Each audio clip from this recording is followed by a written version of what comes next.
ముందుగా మేషరాశి వారిది తెలుసుకుందాం. మేషరాశి వారికి ఈ వారమంతా కూడా చాలా చక్కగా ఉంది. ద్వితీయంలో ఉన్నటువంటి గురువు కారణం చేత అన్నింటా కూడా చాలా గొప్పనైనటువంటి యశస్సును పొందుతారు. అనేకమైనటువంటి శుభాలను పొందుతూ ఉంటారు.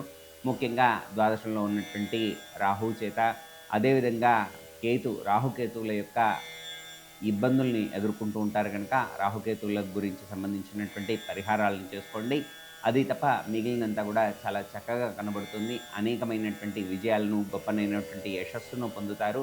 ముఖ్యంగా ఆరోగ్యానికి సంబంధించినటువంటి జాగ్రత్తలు తీసుకోండి. అనేకమైనటువంటి శుభ పరంపరలు మీకు ఎదురవుతూ ఉన్నాయి. వాటినన్నింటిని గూడా చాలా జాగ్రత్తగా, అన్నింటినీ గూడా చాలా గొప్పగా మీరు పొందుతూ ఉంటారు. అనేకమైనటువంటి శుభ పరంపరలను మీరు లబ్ధి పొందుతూ ఉంటారు. ఇదంతా గూడా మీకు చాలా చక్కనైనటువంటి భవిష్యత్తును మీకు సూచిస్తూ ఉంది.